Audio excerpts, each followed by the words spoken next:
Bismillahirrahmanirrahim. Alhamdulillahirabbil alamin. Wassalatu wassalamu ala Rasulillah wa ala alihi wa sahbihi wa man tabi'ahum bi ihsan ila yaumiddin. Ba'd. فنواصل كتاب شرح السنة للإمام البربهاري رحمه الله تعالى. ثم قال المصنف رحمه الله: والقرآن كلام الله وتنزيله ونوره ليس بمخلوق لأن القرآن من الله وما كان من الله فليس بمخلوق. وهكذا قال مالك ابن أنس وأحمد ابن حنبل والفقهاء قبلهما وبعدهما والمراء فيه كفر. Naam, masalah yang ke-13 ini sebagaimana yang disebutkan oleh para muhaqqiq nomor 13, bahwa Al-Quran adalah ucapan Allah subhanahu wa ta'ala. Permasalahan Al-Quran secara rinci telah kita jelaskan di kitab Al-Bayan Al-Awhad. Bisa merujuk ke pelajaran yang lalu. Kemudian kata beliau, wa tanziluhu wa nuruhu. Tanziluhu, na'am, karena Allah Jalla wa Ala menurunkan Al-Quran melalui Jibril alaihissalam. Wa nuruhu, dan Al-Quran juga cahaya bagi manusia. Dan sudah kita sebutkan bahwa akal manusia itu bagaikan mata, dan mata tidak mampu melihat kecuali dengan bantuan cahaya. Begitulah akal manusia. Manusia Allah Jalla wa'ala menciptakan akal di dalam diri mereka. Akan tetapi akal tidak mampu melihat sesuatu kecuali dengan cahaya wahyu, Al-Quran dan Sunnah. Yang dimaksud dengan akal itu melihat adalah akal yang mampu melihat sesuatu itu baik menurut pandangan syariat. Oleh karena itu, seseorang tidak boleh mengatakan ini baik dan ini buruk, kemudian ia sandarkan kepada syariat, kepada agama, kecuali memiliki dalil. Kecuali memiliki dalil. Walaupun sebenarnya akal manusia bisa membedakan mana yang baik dan buruk secara asal. Contohnya kebohongan. Secara akal kebohongan itu dipandang oleh akal adalah suatu keburukan. Oleh karena itu tidak ada di dalam agama yang memandang kebohongan adalah kebaikan. Ini di antara masalah al-husn wal taqbih al-aqlaniyain, sebagaimana disebutkan para ulama. Maksudnya sesuatu itu baik dan buruk, akal manusia bisa memandangnya dengan sesuatu itu baik dan buruk bisa dipandang dengan akal. Tapi siapa yang melakukan keburukan akan mendapatkan hukuman, dan siapa yang melakukan kebaikan akan mendapatkan pahala. Maka ini membutuhkan dalil dari Al-Quran dan Sunnah. Nah, dan Allah menyebutkan bahwa Al-Quran itu cahaya. Kadzalika ja'alna wa kadzalika auhayna ilaika nuhan min amrina ruhan min amrina ma kunta tadri mal kitab wal iman walakin ja'alnahu nuran nahdi bihi man nasya' min ibadina. Kemudian kata beliau, walaysa bimakhluq. Naam, karena Al-Quran adalah ucapan yang pernah Allah ucapkan dengan huruf dan suara. Al-Quran adalah kata-kata yang pernah Allah ucapkan dengan huruf dan suara dan didengar oleh Jibril. Maka ini adalah di antara bentuk sifat Allah, bahwa Allah berbicara. Makanya Al-Quran kalamullah. Nah, ketika Allah menyampaikan Alhamdulillahi Rabbil Alamin Ar-Rahmanir Rahim kepada Jibril, apakah ucapan yang Allah sampaikan ketika Allah mengucapkan ucapan ini, apakah makhluk ketika Allah mengucapkan maka tidak makhluk. Adapun ketika dinukilkan oleh makhluk, Jibril menukilkan ucapan Allah, kemudian Jibril sampaikan kepada Nabi kita alaihi salatu wassalam dengan huruf dan suara, maka yang didengar oleh Nabi kita alaihi salatu wassalam dari Jibril adalah suara Jibril alaihi salam. Tapi ucapan ini yang disampaikan oleh Jibril seperti surah Al-Fatihah adalah ucapan yang pernah Allah ucapkan dan Allah yang pertama kali mengucapkannya. Makanya ucapan itu disandarkan kepada siapa yang pertama kali mengucapkannya. Nusiba ila man takallama bihi ibtidaan wa laysa ila muballighan wa muaddiyan fil haqiqah. Disandarkan kepada siapa? Yang pertama kali mengucapkannya. Walaupun sebenarnya orang yang menukilkan juga disandarkan kepadanya, tapi secara hukum apakah itu ucapan dia? Kan tidak. Nah, ketika Anda sampaikan misalnya ucapan Rasulullah, innamal a'malu binniyat wa innamal likulli imrin ma nawa. Nah, mungkin bisa disandarkan kepada yang menyampaikan. Tapi siapa yang pertama kali mengucapkannya, siapa yang merangkai kata-kata ini, dialah Rasulullah alaihi salatu wassalam. Nah, begitu juga Al-Quran. Surah, di awal surah Al-Fatihah sampai An-Nas, itu semuanya adalah ucapan Allah yang pernah Allah ucapkan, yang Allah sampaikan kepada Jibril, dan Jibril sampaikan kepada Nabi Muhammad, dan Nabi Muhammad sampaikan kepada para sahabat, sampai kepada kita. Kata beliau, li'anna al-Qur'ana minallah, karena Al-Quran di antara sifat Allah, itu maksudnya sifat Allah, ucapan Allah, dari Allah datang. Min di situ maksudnya apa? Al-ibtidaiyah. Maksudnya datang, kan itu. Pertama kali. Min ada penggunaannya di dalam bahasa Arab, ada banyak. Ini yang dikatakan huruf ma'ani. Kata beliau, wa ma kana min Allah falaysa bimakhluq. Nah, apa saja yang datang dari Allah Subhanahu wa taala, maka tentu itu bukan makhluk. Yang pertama, karena kita katakan Al-Qur'an adalah ucapan Allah. Nah, ucapan Allah adalah sifat bagi Allah, sehingga Al-Qur'an di antara sifat Allah Jalla wa ala. Maksudnya sifat apabila ditinjau dari sisi Allah berbicara, kan gitu. Naam.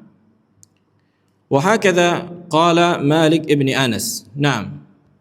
Bukan hanya Al-Imam Malik ibni Anas dan Ahmad bin Hanbal, tapi ulama sebelumnya, dan ini ijma' dari kalangan sahabat tabi'in dan tabi'ut tabi'in. Dan para fuqaha setelah mereka dan setelah mereka, sebelum mereka dan setelah mereka. Kemudian kata beliau, wal mira'u fihi kufrun. Kemarin kita sebutkan apa makna al-mira'? Ada yang masih ingat? Darja?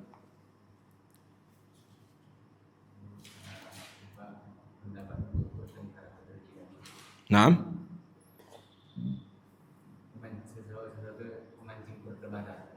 Memancing perdebatan. Itu saja. Abu Rashid. Naam. Mendebat ucapan pihak lain dalam bentuk perendahan. Kan itu. Maksudnya di sini mendebat dalam perkara Al-Quran, maka ini kekufuran. Mendebat apakah Al-Quran makhluk atau bukan makhluk. Nah, ini diantara bentuk kerusakan di dalam akidah. Adapun bertanya tentang ayat Al-Quran, apa tafsirnya, apa maknanya, maka inilah yang dilakukan oleh para sahabat kepada Rasulullah sallallahu alaihi wasallam.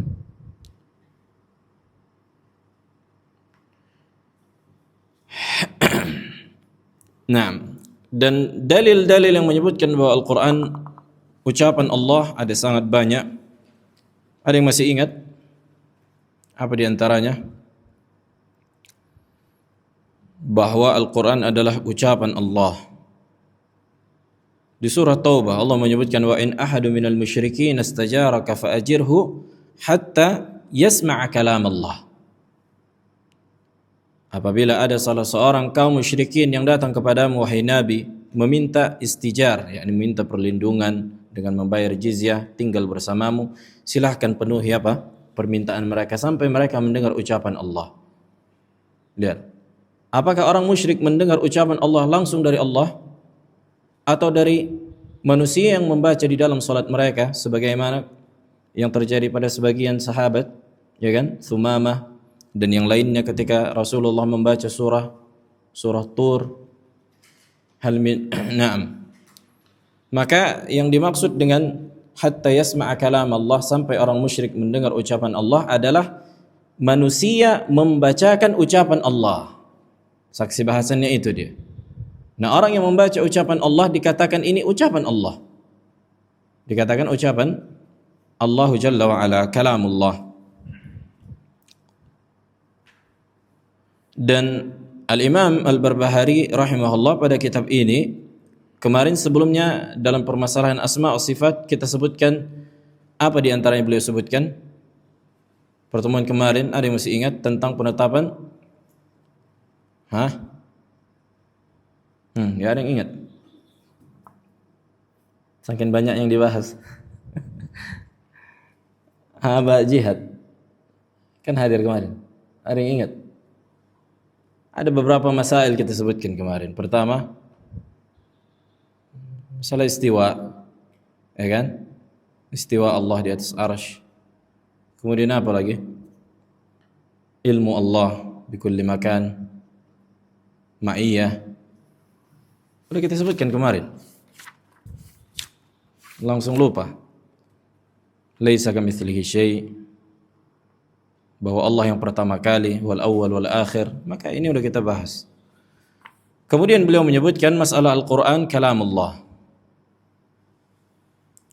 Ini di antara permasalahan yang besar dalam bab asma wa sifat, yang banyak firqah menyimpang dalam perkara ini. Ada beberapa permasalahan yang paling besar, yang banyak ucapan-ucapan firqah di situ dalam bab asma wa sifat. Ada yang ingat berapa masail? Ada 4 kita sebutkan. Yang pertama masalah Abu Rehan, masail al-kibar dalam perkara asma wa sifat. Yang paling sampai kata para ulama, siapa yang menetapkan ini, maka dia ahli sunnah. Apa saja yang ini? Gak ada yang ingat? Abu Rashid? Naam, mas'alatul kalam wal Quran. Kemudian udah. Satu aja. Ahsan, ru'yah, Allah dilihat sebagaimana yang akan datang. Kemudian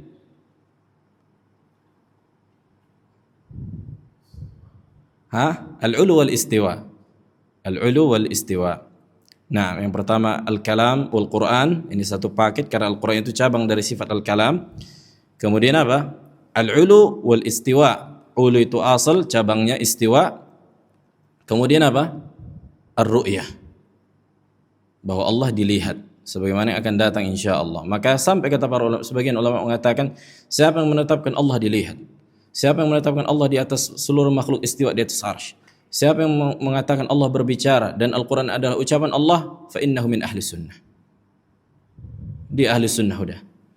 Karena seluruh firqah ahli bidah menyelisihi dalam perkara ini. Wadah. Maka ini harus kita apa? Kita mutkinkan yang menjadi tiang besar dalam akidah ahli sunnah, khususnya dalam bab asma' sifat. Taib, adapun ahlul bidah dari kalangan ahlul kalam, kemarin udah kita bahas juga ilmu kalam, kita singgung, yang dimana ilmu kalam formula rumus dari ilmu apa? Ilmu filsafat al-masya'in yang dipentoli oleh Aristoteles. Maka mereka menolak bahwa Allah Jalla wa'ala berbicara dengan huruf dan suara. Seluruh ahlul bid'ah sepakat bahwa Allah berbicara, bahwa Allah tidak berbicara dengan huruf dan suara. Ini harus kita sepidoli. Seluruh ahlul bid'ah sepakat bahwa Allah berbicara, bahwa Allah tidak berbicara dengan huruf dan suara. Seluruh ahlul bid'ah dari kalangan ahlul kalam, ahli filsafat dan seterusnya sepakat mereka bahwa Allah itu tidak berbicara dengan huruf dan suara. Cuma ahli sunnah yang menetapkan bahwa Allah berbicara dengan huruf dan suara yang didengar. Asy'ariyah mengatakan Allah berbicara, iya, tapi apa yang mereka maksud dengan berbicara? Berbicara di dalam diri, tidak dengan huruf dan suara, kalamun nafsi kata mereka. Ini sudah kita bahas juga di kitab Al-Bayanul Awhad. Adapun Mu'tazilah mereka mengatakan Allah apa? Menciptakan makhluk. Sebenarnya Allah enggak berbicara, tapi yang dimaksud dengan berbicara Allah ciptakan makhluk itu bisa berbicara, sehingga itulah Al-Quran. Ini sudah juga kita bahas.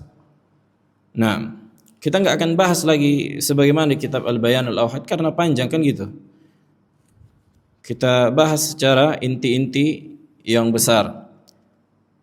Orang-orang filsafat, orang-orang falasifah, mereka mengingkari khususnya dalam akidah dan ahli kalam. Kenapa mereka mengingkari wahyu misalnya? Karena mereka mengatakan bahwa ilmu itu asalnya dari manusia.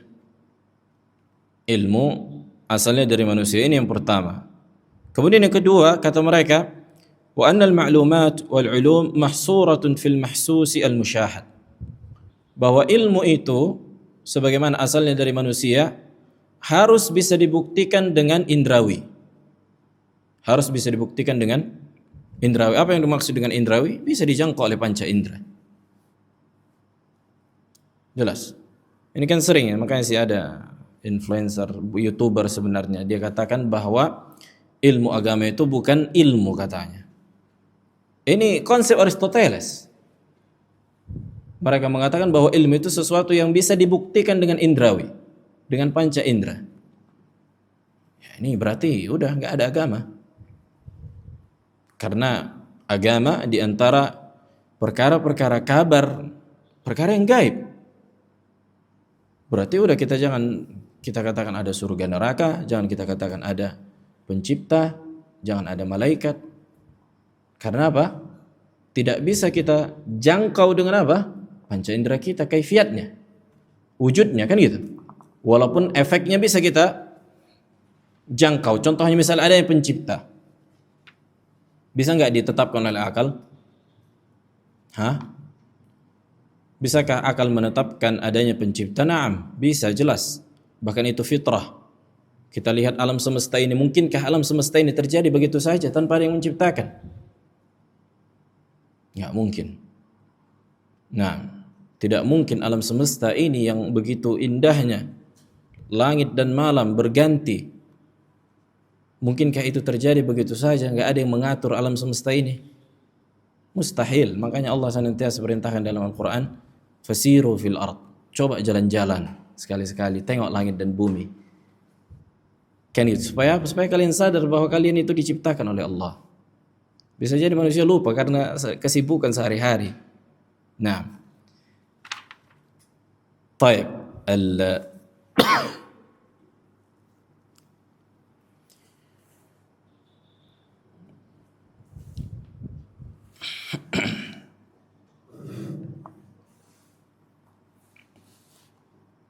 diriwayatkan dari sebagian salaf yang dikeluarkan oleh Al-Imam Al-Khatib Al-Baghdadi di kitab beliau Tarikh Baghdad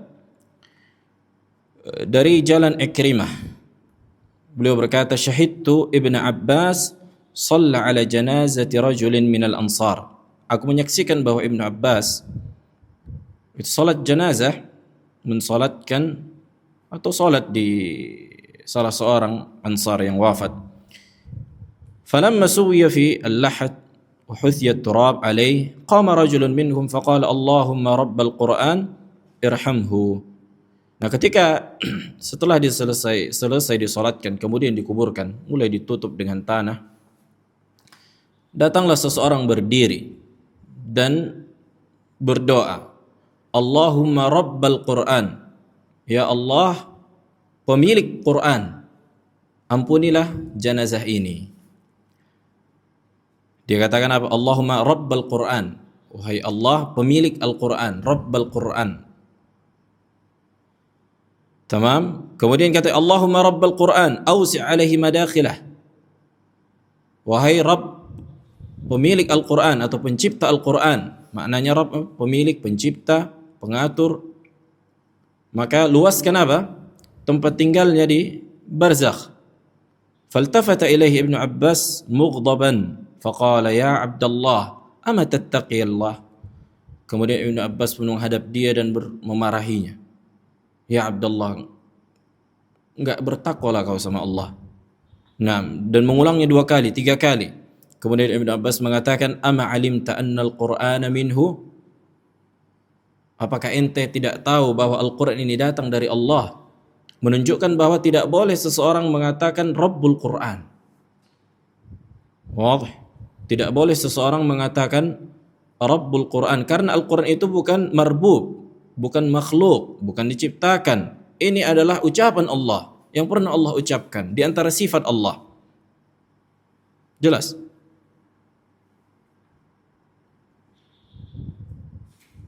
Dan Al-Quran juga di antara ilmu Allah subhanahu wa ta'ala. Mungkinkah kita katakan bahwa ilmu Allah itu makhluk? Maka enggak mungkin. Ini kekufuran. Nah, faqala fara'aitu ar-rajul nakkasa ra'sahu wa madha istihya'an mimma qala lahu Ibnu Abbas ka'annahu ata 'ala kabirah. Kemudian aku melihat orang ini tertunduk dan merasa malu. Kan itu terhadap apa yang dikatakan Ibnu Abbas. Dan ini menunjukkan bahwa para sahabat apa? Tidak mungkin membiarkan kemungkaran tanpa mengingkarinya. Mustahil ada sahabat yang melihat kemungkaran kemudian mereka membiarkannya, pasti mereka ingkari.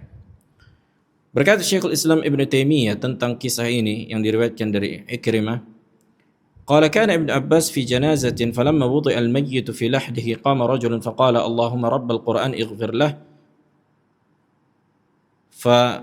fawathaba ilaihi Ibn Abbas faqala lahu mah al-Qur'an minhu. Mah artinya apa? Isim fi'il amr. Nah, seperti sahin, sah. Artinya diam, cukup. Masa engkau enggak tahu bahwa Al-Quran itu datang dari Allah? Nah, dan di riwayat yang lain Ibnu Abbas mengatakan Al-Quran kalamullah wa laysa bimarbub. Al-Quran ucapan Allah, bukan sesuatu yang dikuasai atau diciptakan. Minhu kharaja wa ilaihi ya'ud. Dari Allah keluar dan kepadanya kembali. Makna ini sudah kita sebutkan di kitab Al-Bayanul Awhad. Ada yang masih ingat? Minhu bada'ah. Apa makna minhu bada'ah? Ada 2 ucapan, minhu bada'ah dan minhu bada. Ya kan? Gak ada yang ingat lagi. Minhu bada'ah dari Allah pertama kali. Wa minhu bada. Bada yakni apa? Zahara. Bada artinya apa? Zahara, yakni tampak. Karena Jibril yang pertama kali mendengar apa yang Allah ucapkan. Dua-duanya maknanya mirip. Nah, kemudian wa ilaihi ya'ud, dan kepada Allah lah kembali. Ada yang masih ingat 2 tafsir yang kita sebutkan? Franz. Maksudnya faedah-faedah yang latif, yang ringan kan gitu. Kok bisa jangan dilupakan? Abu Darda. Wa ilaihi ya'ud, kepada Allah kembali. Apa maknanya?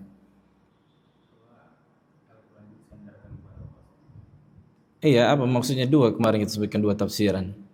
Disandarkan kepada Allah secara hukum. Jelas. Apa maknanya?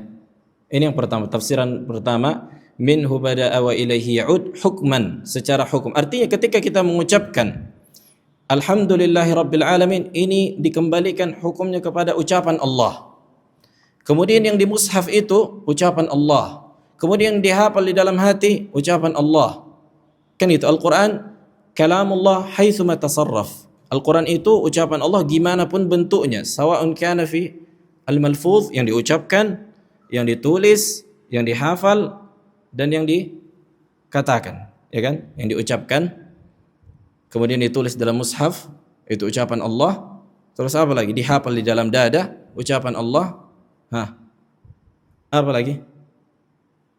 Kemarin kita sebutkan, diucapkan, dihafal, dan ditulis. Ya kan? Itu ucapan Allah, dikembalikan kepada Allah apa? Hukumnya, hukum yang pemilik ucapan. Kemudian makna yang kedua, dari minhu ilaihi ya'ud, kepadanya kembali. Ada yang masih ingat?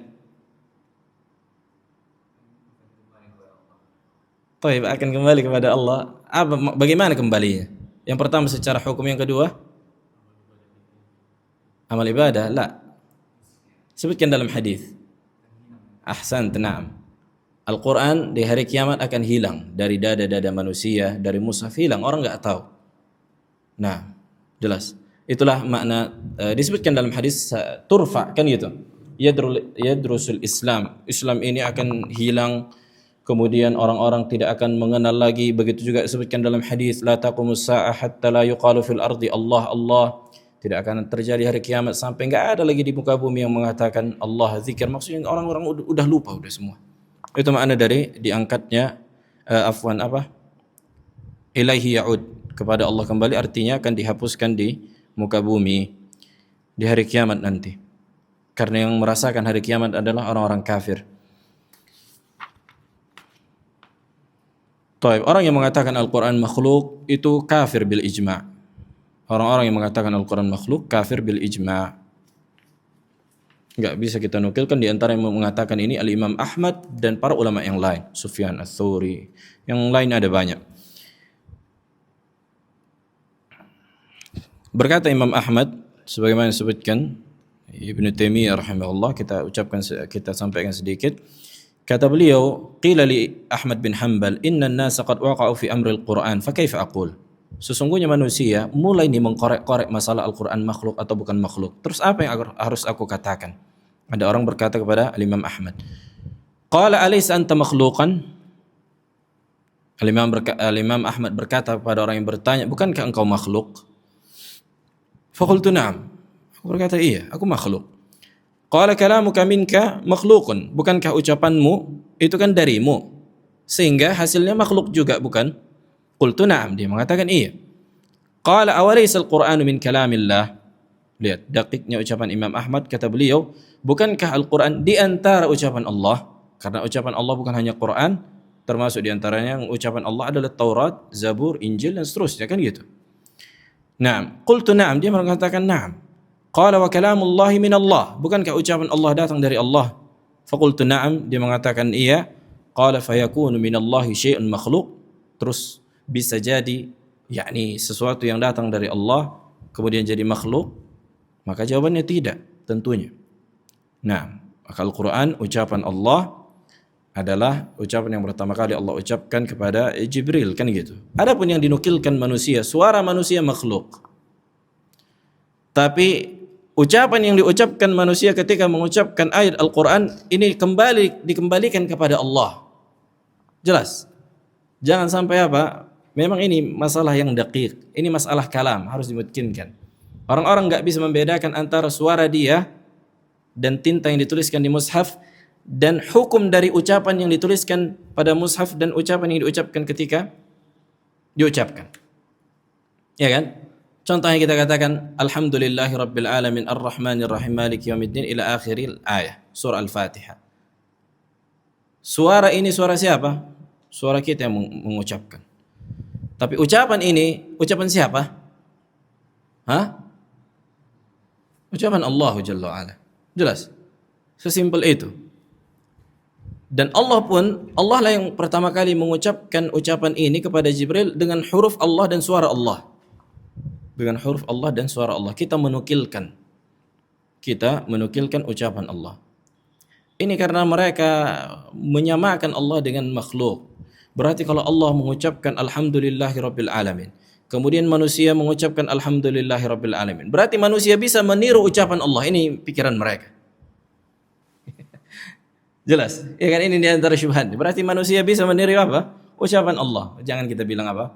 Ucapan Allah. Inilah yang Abul Hasan Al-Asy'ari berpaling dari pemahaman ini sehingga dia mengatakan Al-Quran ibarah, ungkapan dari ucapan Allah.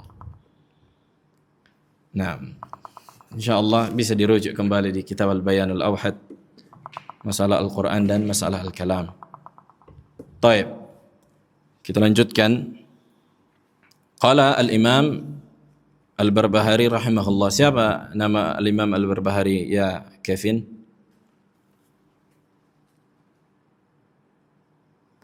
Hah? Cucu Nabi? Siapa? Anaknya Ali. Bukan nama anaknya, bukan anaknya Al-Imam Al-Bahri anaknya Ali, tapi namanya. Aba Rizki. Naam. Al-Hasan ibn Ali bin Khalaf Abu Muhammad Al-Baghdadi. Taib. Qala rahimahullahu ta'ala wal imanu birru'yati yawmal qiyamah yarawna Allah bi absari ru'usihim wa huwa yuhasibuhum bila hijabin wala turjuman. Kata beliau, permasalahan yang ke-14 ini di antara usul ahli sunnah, pondasi ahli sunnah khususnya dalam bab nama-nama dan sifat Allah, mengimani bahwa Allah itu dilihat pada hari kiamat. Kita menetapkan dan mengimani dan meyakini tanpa ada ragu-ragu bahwa Allah akan dilihat di hari kiamat. Kemarin kita sebutkan ada dua posisi atau dua tempat manusia melihat Allah. Yang pertama, di Arasat Yaumul Qiyamah, di padang mahsyar, dan ini ru'yatut ta'rif, ru'yah pengenalan. Ini sudah kita bahas di kitab sebelumnya, kan gitu. Satu lagi di mana? Lahza. Siapa yang? Abu Rashid. Satu lagi? Naam. Satu lagi di surga. Inilah yang dikatakan ru'yatu an-ni'am atau ni'mah. Ru'yah yang sifatnya kenikmatan. Ini perlu dibedakan. Di padang mahsyar ru'yatut ta'rif, pengenalan. Kemudian nanti di surga ru'yatun ni'am. Ru'yat yang artinya manusia melihat Allah dalam bentuk menikmati. Ini dalam bentuk apa? Kenikmatan. Wadih. Kemudian kata beliau, yarawna Allah bi absari ru'usihim. Subhanallah, ini takkid. Manusia melihat Allah itu dengan mata kepala mereka. Ini bantahan kepada Asy'ariyah yang mengatakan Allah itu dilihat di hari kiamat tapi dengan hati.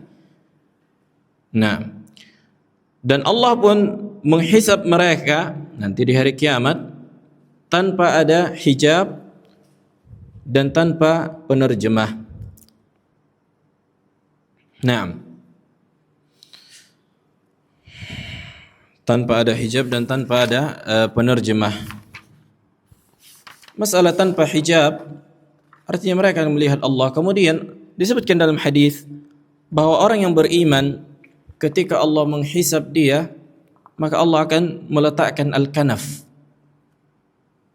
Apa makna al-kanaf? Al-kanaf itu seperti tirai. Kan gitu. Ini menunjukkan di antara rahmat Allah Jalla wa'ala dan kasih sayang Allah, Allah enggak langsung buka aib-aib makhluk. Tapi Allah apa? Allah tutup antara dirinya dengan hambanya. Nah, kemudian Allah niqash, yakni bertanya kepada hamba ini. Apabila hisabnya yang sifatnya hisab yasir, kan gitu. Fa'alta dzamban fi yaumin kadza, engkau lakukan dosa di hari ini. Hamba ini berkata, benar ya Rabb, bala ya Rabb. Sampai dia menyangka dia akan binasa, kan gitu. Kemudian Allah berkata, satartu laka fid dunya wa ana aghfiru laka al-yawm. Aku telah tutup dosa-dosamu ketika engkau di dunia, maka aku akan ampuni pada hari ini. Nas'alullah subhanahu wa ta'ala rahmata wa maghfiratah. Nah, kemudian apa? Inilah di antara bentuk sifat Allah Jalla wa'ala, menetapkan sifat berbicara. Konsekuensinya kan gitu. Hisab itu maksudnya munaqasyah, Allah tanya.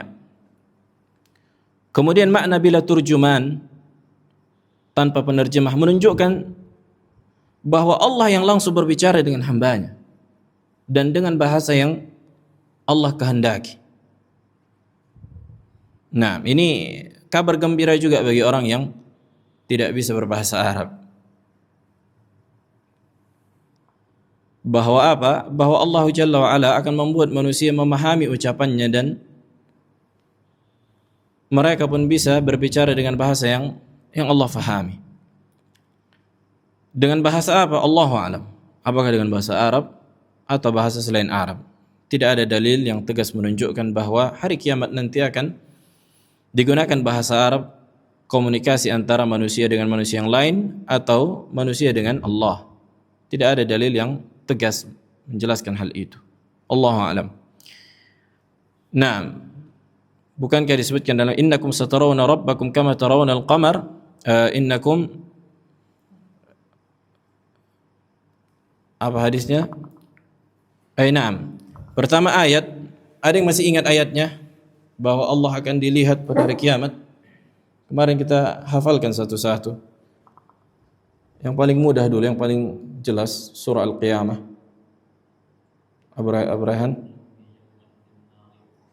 Wujuh yawma idzin nadhiratun ila rabbiha nadhirah. Nah, ini ayat yang paling tegas yang menetapkan bahwa Allah itu dilihat orang-orang beriman. Pada hari wajah-wajah orang beriman berseri-seri karena melihat wajah Rabb mereka.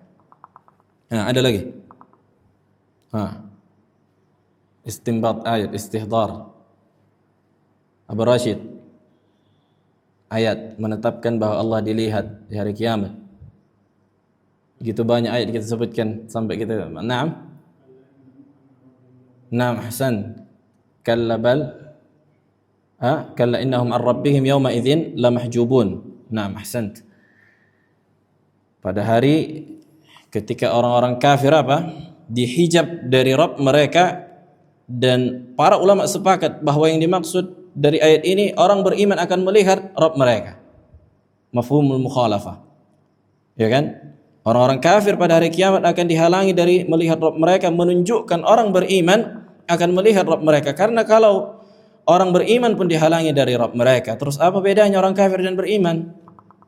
Sampai Imam Syafi'i, Imam Malik datang dari para ulama menyebutkan tafsiran ini bahwa yang dimaksud dari ayat ini orang kafir terhalang dari melihat wajah Allah, akan tapi orang beriman diperlihatkan oleh Allah wajahnya. Taib. Kemudian ada lagi, Kevin, ayat pendek dia ayatnya, bukan susah menghafalnya. Abu Jihad, Abu Rizki, Abu Akil.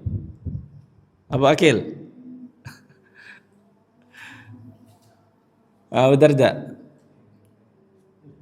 Ada 2 ayat lagi takriban atau 3.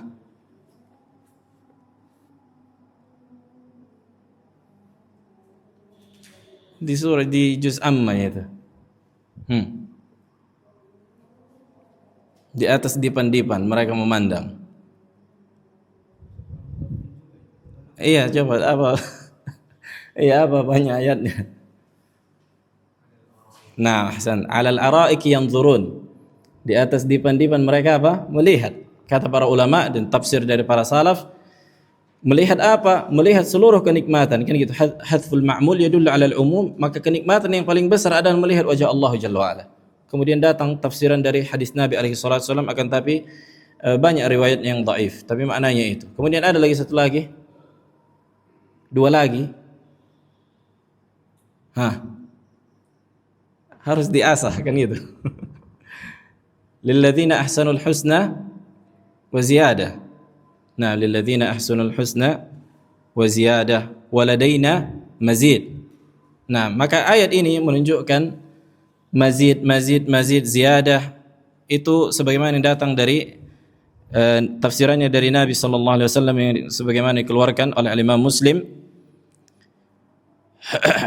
Idza dakhala ahlul jannati al-jannah qala tabaraka wa ta'ala turiduna syai'an azidukum. Apabila penghuni surga masuk ke dalam surga, kemudian Allah berkata kepada mereka, mau enggak aku tambahkan bagi kalian kenikmatan? Kemudian mereka penghuni surga berkata, alam tubayyid wujuhana, alam tudkhilna al-jannah wa tunjina minan nar. Bukankah engkau telah putihkan wajah kami ya Allah? Engkau selamatkan kami dari neraka. Ini udah kenikmatan, udah cukup nih bagi kami, kan gitu. Kemudian apa? Allah mengatakan ada lagi kenikmatan yang lebih besar dari ini semua. Qala fayakshifu al-hijab. Kemudian Nabi mengatakan Allah pun menyingkap hijabnya. Fama'u'tu syai'an ahabba ilaihim minan nazar ila rabbihim. Maka tidak ada kenikmatan yang diberikan kepada mereka yang paling mereka cintai melebihi kenikmatan ketika mereka memandang wajah Rabb mereka. Kemudian Nabi pun membaca ayat lilladzina ahsanul husna wa ziyadah. Naam, azan. Baik, kita lanjutkan sedikit lagi. Setelah kita menyebutkan ayat-ayat dari Al-Quran dalam menetapkan bahwa Allah Jalla wa'ala akan dilihat di hari kiamat, begitu juga disebutkan dalam hadis dari Jabir bin Abdullah Al-Bajali di Sahih Bukhari dan Muslim. Apa kata Nabi alaihi salatu wassalam? Innakum satarawna rabbakum kama tarawna al-qamar lailatal badr. Sebagian riwayat la tudammuna fi ru'yati.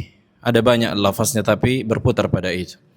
Sesungguhnya kalian akan melihat Rabb kalian sebagaimana kalian melihat bulan. Kemudian ada juga riwayat yang sangat-sangat jelas menunjukkan bahwa manusia akan melihat Allah dengan mata kepala mereka. Innakum tarawna rabbakum iyanan. Walaupun sebagian ulama mendhaifkan hadis ini.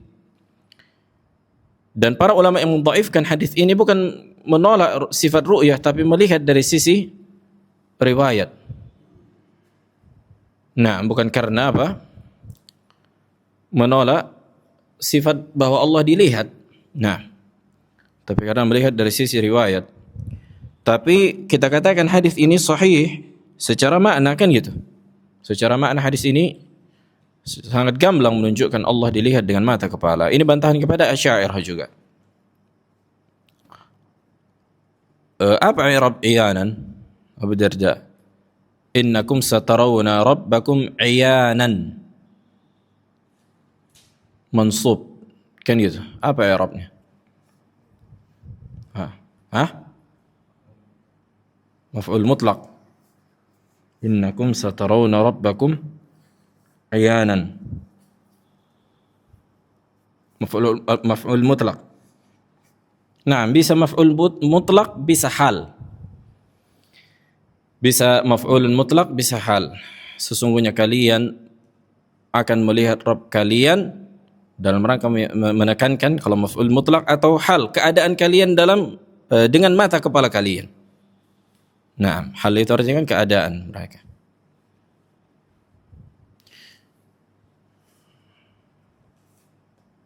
Taib. Berkata Abul Hasan Al-Asy'ari rahimahullah di kitab Al-Ibanah. Ini orang-orang yang menisbatkan diri kepada Abul Hasan Al-Asy'ari hendaknya senantiasa merujuk kepada kitab yang terakhir beliau tulis, kitab Al-Ibanah an Usulid Diyanah. Apa kata beliau? Qala Allah Azza wa Jalla, ini juga sudah kita bacakan sebenarnya kitab Al-Bayan Al-Awhad. Wujuhu yawma idzin nadhirah, yakni musyriqah. Ila rabbiha nadhiratun, yakni ra'iyah. Ra'i artinya melihat. Isim fa'il dari ra'a yara. Wala yajuzu an yakuna ma'na nadhara at-tafakkur wal-i'tibar, lianna al-akhirata laysat bidaril i'tibar. Allahu Akbar. Apa kata beliau? Tidak boleh menafsirkan makna nazar, artinya melihat, itu mentafakkuri dan mengambil pelajaran i'tibar. Karena di hari akhirat udah enggak ada lagi apa? Ini mengambil pelajaran, tapi dibalas, kan gitu. Nah, wala yajuz an yakuna unya nazar al-intizar. Tidak boleh juga ditafsirkan nazar artinya menunggu. Lianna an-nazar idza dzakara ma'a dzikr al-wajh fa ma'nahu nazar al-'ainain allataini fil wajh. Subhanallah. Karena nazar apabila digandengkan dengan wajah, ini faedah kata beliau, maka yang dimaksud dengan nazar di situ adalah dengan kedua mata yang ada di wajah. Ini jelas yakni petir di sisi siapa? Orang-orang Asy'ariyah. Karena mereka mengatakan Allah dilihat bukan dengan mata kepala, tapi dengan hati. Lihat imam kalian yang kalian sandarkan diri kalian kepada dirinya, itu bertentangan dengan ucapan yang kalian tetapkan. Nah, dan masalah Allah dilihat ini ijma'. Kemudian permasalahan berkaitan dengan permasalahan ru'yah. Apakah Allah dilihat di dunia? Apakah Allah dilihat di dunia? Ahlu sunnah menetapkan bahwa mungkin seseorang melihat Allah di dunia, mungkin secara akal, tapi tidak mungkin secara syar'i, yakni la yatahaqqaqul wuqu', tidak akan terjadi. Kenapa? Yang pertama, karena kelemahan manusia ketika di dunia. Bukankah Allah Jalla wa'ala ketika memperlihatkan dirinya kepada gunung-gunung itu hancur? Kan Nabi Musa juga meminta supaya Allah memperlihatkan diri Allah kepada Nabi Musa. Qala arini anzur ilaik. Rabbi arini anzur ilaik. Ya Allah, perlihatkan dirimu kepada aku. Walakin unzur ilal jabal. Tapi apa kata Allah? Coba tengok, perhatikan gunung. Fa in istaqarra makana fasawfa tarani. Kalau gunung itu setelah aku perlihatkan diriku kepadanya dia masih ada, insyaallah engkau akan mampu melihatku. Falamma tajalla rabbuhu lil jabali ja'alahu dakka. Ketika Allah perlihatkan dirinya kepada gunung, disebutkan para ulama dan disebutkan dalam hadis, Allah perlihatkan dirinya, Allah singkap hijab Allah sebesar biqadr unmulah, seujung jari. Kemudian ja'alahu dakka. Gunung itu hancur, fakharra Musa sa'iqa. Nabi Musa pun tumbang, enggak kuat melihat gunung. Kata para ulama, kalau gunung saja, mana yang lebih mulia? Nabi Musa apa gunung? Nabi Musa alaihissalam, kan gitu. Yang pertama, Nabi Musa enggak mungkin meminta permintaan yang mustahil. Ini menunjukkan Allah mungkin untuk dilihat ketika di dunia. Tapi yang pertama karena kelemahan Nabi Musa, karena kelemahan manusia. Jelas. Nah, dan itu tidak terjadi. Dan Nabi pun menyebutkan, ta'allamu atau fa'lamu annakum lan tara rabbakum hatta tamutu. Ketahuilah, pelajarilah, kalian tidak akan mampu melihat Rabb kalian sampai kalian meninggal dulu. Nah, maka ini masalah ru'yatullah fid dunya. Kemudian orang-orang sufi, ini apa? Kelewat batas. Mereka mengatakan bahwa Allah mungkin dilihat di dunia, bahkan sebagian wali-wali mereka melihat Allah ketika dunia dengan mata dalam keadaan sadar. Maksud dilihat dunia ini dalam keadaan sadar. Jelas. Nah, kata Syekhul Islam Ibn Taimiyah rahimahullah, man qala minan nas innal awliya'a aw ghairahum yara Allah bi'ainihi fid dunya fahuwa mubtadi'un dhallun mukhalifun lil kitab was sunnah wa ijma'i salafil ummah. Siapa yang mengatakan bahwa ada sebagian manusia dari kalangan wali atau selain mereka yang melihat Allah dengan mata kepalanya ketika di dunia dan dalam keadaan sadar, ini bukan dalam keadaan tidur, maka dia mubtadi'un dhallun, menyelisihi Al-Quran dan Sunnah wa ijma'ul ummah. La siyama idza idda'u annahum afdal min Musa. Subhanallah. Sahih. Terlebih lagi apabila mereka mengklaim mereka lebih mulia dari Musa, ya kan? Nabi Musa apa? Enggak mampu, enggak kuat melihat Allah, terus engkau wali mengaku melihat Allah, berarti engkau lebih mulia dari Nabi Musa, lebih kuat dari Nabi Musa. Jelas. Fa innaha wala yustatabun. Kata Ibnu Taimiyah, lihat. Orang yang kayak gini yang mengaku melihat Allah dengan mata kepalanya bukan dalam keadaan tidur, yustatabun, suruh taubat. Fa in tabu, kalau dia bertaubat alhamdulillah, wa illa qutilu. Kalau enggak udah penggalin kepala mereka. Bunuhin aja nih. Wah. Karena apa? Berarti menghina Nabi Musa alaihissalam. Kan gitu. Secara konsekuensinya dia mengatakan dia lebih mulia dari Nabi Musa. Nabi Musa aja meminta kepada Allah memperlihatkan dirinya. Enggak kuat Nabi Musa. Terus ini apa? Lebih kuat dari Nabi Musa. Nah. Subhanallah. Ibn Taimiyah rahimahullah menyebutkan apa sebab manusia enggak mungkin, maksudnya enggak mungkin di sini secara syar'i kan gitu. Kata beliau, wa inna ma lam narahu fid dunya li ajzi absarina. Kenapa kita tidak melihat Allah di dunia? Disebabkan kelemahan pandangan kita. La li imtina'i ar-ru'ya, bukan karena melihat Allah ketika di dunia itu benar-benar mustahil, enggak, bukan kayak gitu konsepnya. Makanya mumtani' itu, imtina' tidak mungkin itu ada dua. Ada secara syar'i, ada secara akli. Akal dan syar'i. Secara akal mungkin, secara syar'i tidak mungkin karena apa? Disebutkan dalam dalil dan manusia lemah. Kata beliau, فَهَذِهِ الشَّمْسِ إِذَا حَدَّقَ الرَّائِ الْبَصَرِ فِي شُعَائِهَا ضَعُفَ عَنْ رُؤْيَتِهَا لَا لِامْتِنَاءِ فِي ذَاتِ الْمَرْءِ. Ini faedah muhimmah kata Ibn Taimiyah. Seseorang yang melihat matahari, kalau dia perhatikan matahari ini kan gitu dengan mata kepalanya, maka akan lemahlah pandangan seseorang. Ya enggak? Bisa enggak kita melihat matahari? Enggak bisa melihat matahari. Bisa. Cuma apa? Buta kita. Kalau enggak percaya, kalau enggak percaya tes. Jam 12 jangan waktu mendung, perhatikan matahari itu 5 menit. Insya Allah buta. Atau rabun atau pusing kepala. Dan enggak kuat kan pasti otomatis terpicing. Paksa buka gini ya. Oh, ini faedah kata Ibnu Taimiyah. Bukan karena matahari itu enggak mungkin dilihat, tapi karena lemahnya apa? Penglihatan manusia. Bal li ajzi ar-ra'i. Fa idza kana fi ad-dar al-akhirah أكمل الله قوى الأدميين حتى أطاقهم رؤيته ولهذا لما تجلى الله للجبل خر موسى صاعقا قال سبحانك تبت إليك وأنا أول المؤمنين بأنه لا يراك حي إلا مات ولا يابس إلا تدهده ولهذا كان البشر يعجزون عن رؤية الملك في صورته إلا من أيده الله كما أيد نبينا عليه الصلاة والسلام. Kata beliau Ibnu Taimiyah, oleh karena itu di hari akhirat Allah akan menyempurnakan kekuatan manusia supaya mampu melihat Allah Jalla wa'ala. Makanya ketika Allah perlihatkan diri Allah kepada gunung ketika di dunia, maka Nabi Musa pun yang melihat gunung itu tumbang, pingsan, syok, dan berkata setelah bangkit, Subhanak, Maha suci Engkau ya Allah, tubtu ilaik, aku bertaubat kepadamu dan aku yang pertama kali beriman, kan gitu. Nah, maka tidak ada yang mampu melihat Allah ketika dunia sampai ia mati. Tapi mungkin bisa saja dijawab, bisa saja Nabi Musa meminta kepada Allah kekuatan untuk melihatnya ketika di dunia, kan gitu kan? Nah, tapi inilah di antara hikmah Allah Subhanahu wa taala.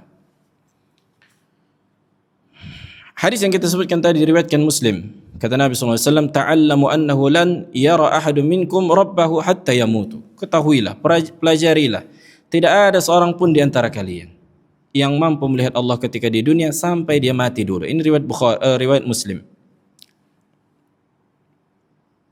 Nah, makanya Allah mengatakan lan tarani. Rabbi arini anzur ilaik, qala lan tarani. Baik, kemudian permasalahan yang kedua, ru'yatullah fil manam. Melihat Allah ketika di mimpi, ketika tidur, bukan dalam keadaan sadar. Masalah ini terjadi perselisihan yang ringan di kalangan para ulama. Artinya mayoritas para ulama, bahkan sebagian ulama mengatakan ijma' bahwa Allah itu mungkin dilihat di dalam mimpi. Di antara yang menukilkan ijma' Al-Qadhi Iyad, katanya walam yakhtalifil ulama'u fi jawazi sihhati ru'yatillahi fil manam. Tidak berselisih para ulama tentang mungkinnya melihat Allah ketika di dalam mimpi. Berkata Al-Baghawi rahimahullah, ru'yatullahi fil manam jaizah. Yani melihat Allah ketika di dalam mimpi itu mungkin. Qala Mu'adz, berkata Mu'adz ibn Jabal dari Nabi alaihi salatu wasalam, hadis, inni na'astu fara'aitu rabbi. Aku ngantuk, yakni tertidur, kemudian aku melihat Rabbku.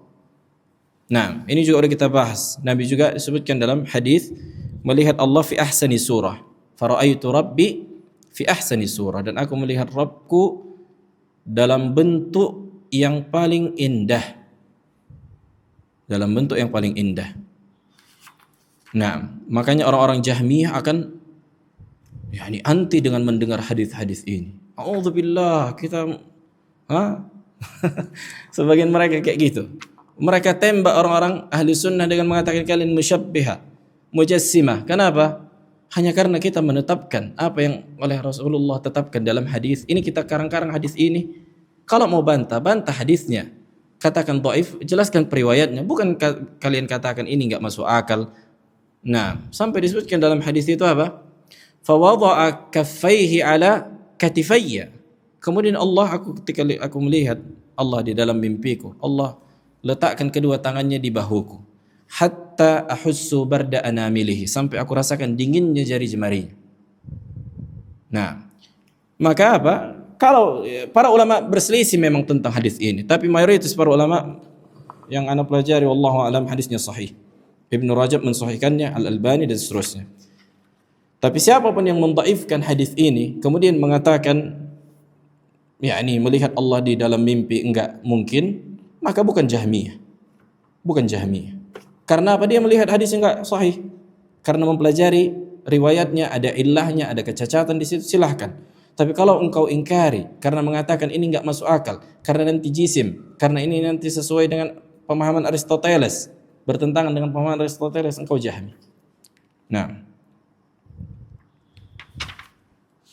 baik. Kemudian masalah apakah Rasulullah melihat Allah ketika Mi'raj? Udah kita sebutkan bahwa Rasulullah tidak melihat Allah ketika Mi'raj. Nah, tapi apa? Mendengar dan maksudnya bertemu di situ, tidak melihat. Sebagaimana disebutkan dalam hadis, nurun anna ara. Ada cahaya di mana-mana, aku enggak bisa melihat. Kan kaifa ara? Baik.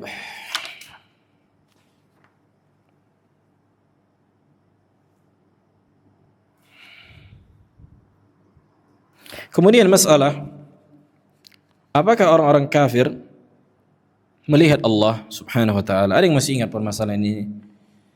Ini masalah far'iyah sebenarnya. Masalah cabang. Ada yang masih ingat? Abu Aqil.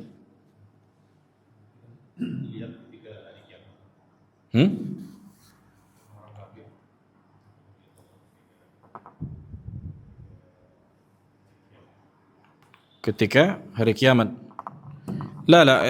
Naam, hari kiamat, kita membahas hari kiamat di sini. Kalau di dunia orang beriman saja enggak mampu lihat Allah di dunia. Begitu juga dengan Nabi Musa kan itu, apalagi orang kafir. Tapi kita bahas hari kiamat, apakah orang-orang kafir melihat Allah ketika hari kiamat? Adapun di surga jelas, karena enggak mungkin kafir masuk surga. Ya kan? Kemudian di mahsyar, ini dia apanya? Ini yang menjadi iskalnya. Di mahsyar apakah mereka melihat Allah Subhanahu wa taala? Baik, kita baca sedikit ucapan Syekhul Islam Ibn Taimiyah. فأما مسألة رؤية الكفار فأول ما انتشر الكلام فيها وتنازع الناس فيها فيما بلغنا بعد 300 سنة من الهجرة. Kata beliau, perselisihan yang terjadi tentang orang kafir apakah melihat Allah itu terjadi ketika 300 tahun setelah Hijri. Menunjukkan telah terjadi ijma' sebelumnya. Wa amsaka 'anil kalam fi hadha qaumun minal ulama wa takallama fihi akharun. Sebagian ulama berbicara, sebagian lagi diam. Fakhtalafu fiha ala thalathati aqwal. Kemudian mereka berselisih pada 3 pendapat. Ma'a anni, ini bersama dengan itu aku, kata Ibnu Taimiyah, ma alimtu anna ulaik al-mukhtalifina fiha tala'anu wa la tahajaru fiha idh fil firaq ath-thalatha qaumun fihim fadlun wa hum ashabus sunnah. Nah, kata beliau, aku tak pernah melihat para ulama yang berselisih tentang orang kafir apakah melihat Allah di hari akhirat, saling melaknat, saling menghajar. Tidak ada masalah khilafiyah. Ini menunjukkan ada yang masalah khilafiyah di dalam dalam apa? Akidah. Tapi apakah ada berselisih para ulama? Orang beriman melihat Allah di hari akhirat, orang beriman ketika di surga, ada berselisih? Tidak ada berselisih. Di mahsyar ada berselisih? Tidak ada berselisih. Wadih. Perlu kita cermati antara far' dan al-asl. Yang pertama kata beliau, tadi kan 3 pendapat. Yang pertama ahaduha annal kuffara la yarawna rabbahum bihalin la al-mudhhir lil kufur wala al-musir lah, wa hadha qawlu akthar al-ulama al-mutaakhirin wa alayhi yadullu umum kalam al-mutaqaddimin wa alayhi jumhur ashabil imam Ahmad wa ghairihim. Yang pertama, orang-orang kufar mutlak tidak akan pernah melihat Allah. Tidak orang kafir yang menampakkan kekafiran ketika di dunia, tidak juga apa? Yani musir, munafik.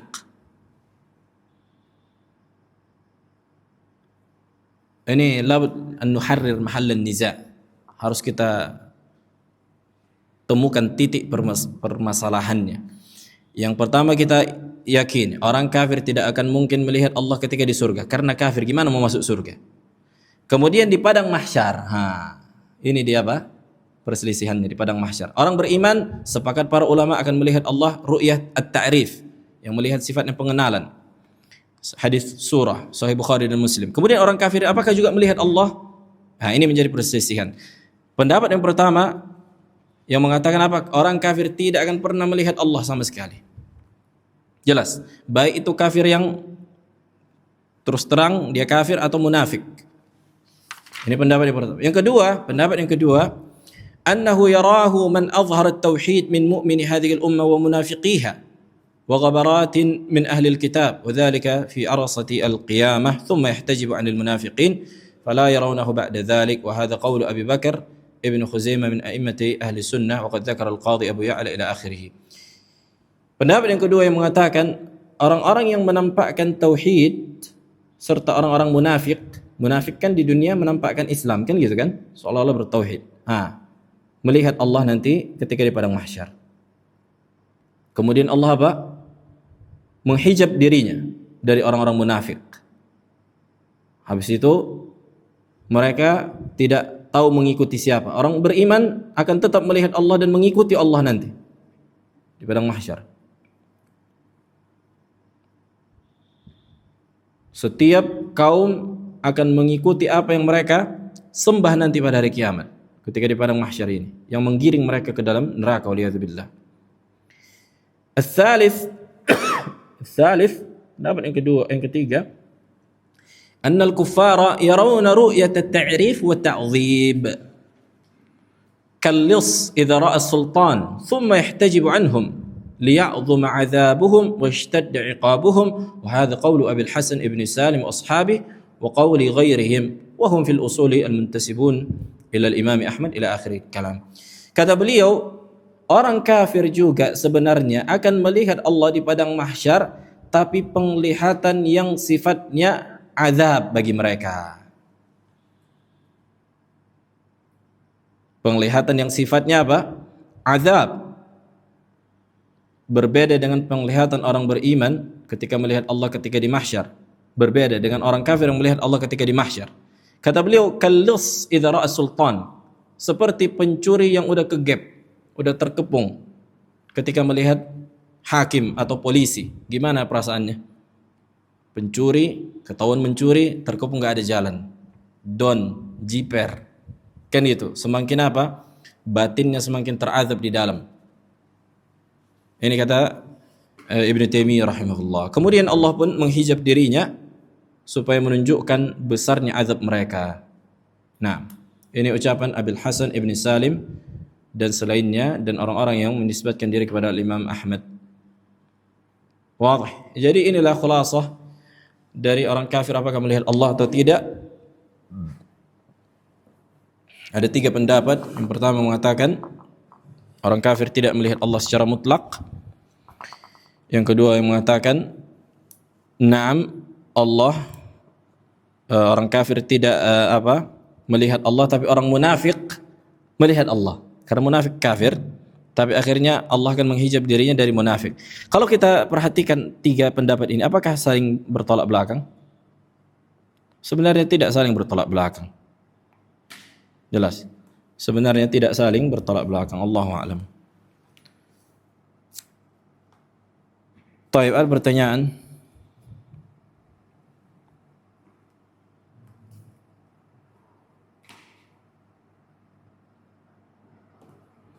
Naam, ada yang fadhal Abu Akil.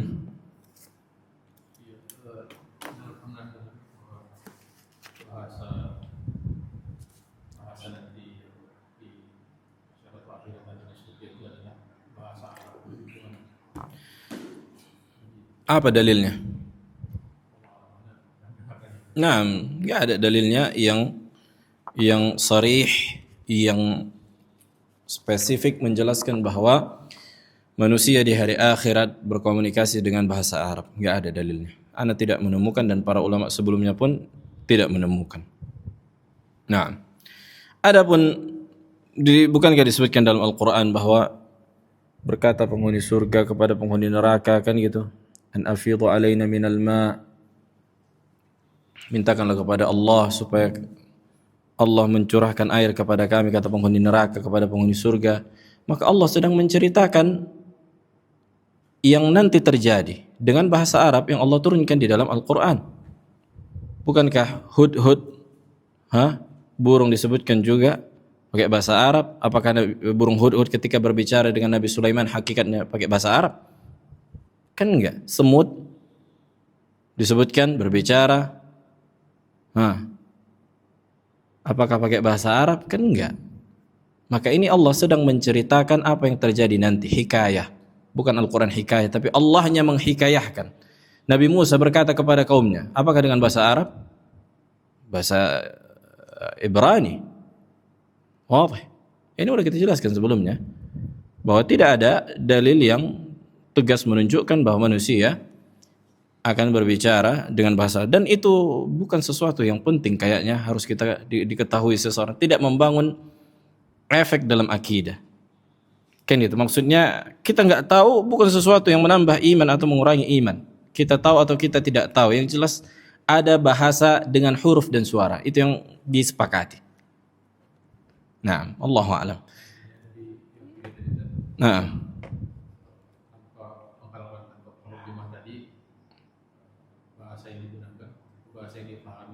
ayo, yang jelas bahasa dengan huruf dan suara yang dipahami oleh manusia ketika Allah berbicara dengan mereka.